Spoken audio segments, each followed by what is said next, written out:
The date is 2026-06-11. This is the Executive Lens. The biggest story today is the administration's move to reshape federal civil rights enforcement at the Department of Transportation, a change that could affect how transportation dollars are distributed and how compliance is judged across the country.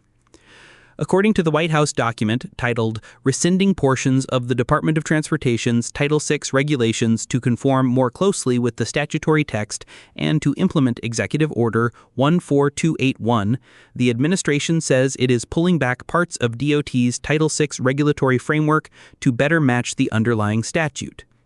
The action is presented as a legal and administrative correction, but the practical effect is likely to be broader.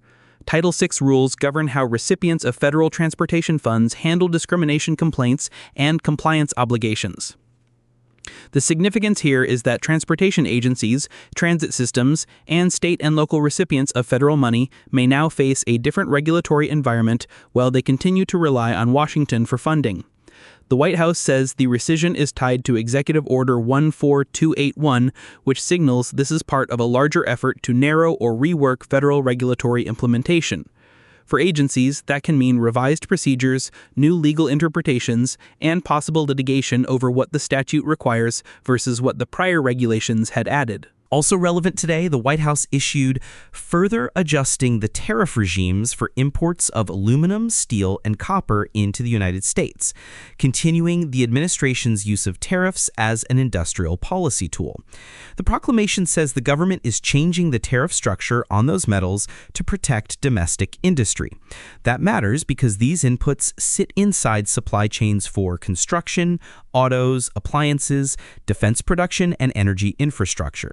Businesses now have to decide whether to absorb the cost, shift suppliers, or pass prices through.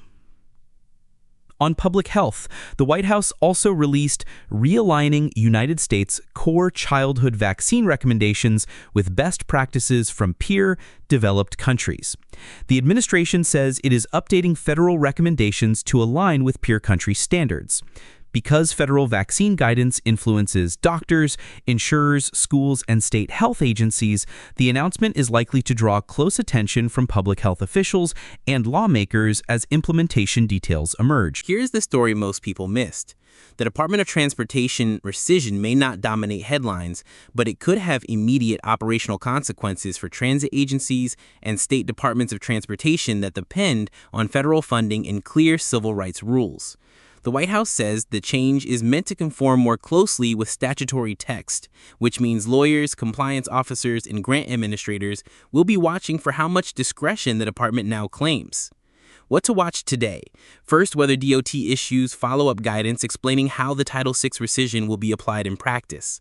Second, whether industry groups respond to the tariff changes with warnings about supply chain costs or pricing pressure.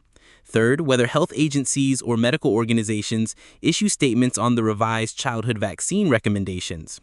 That is the Executive Lens for 2026-06-11. Sources in the episode notes. Back tomorrow.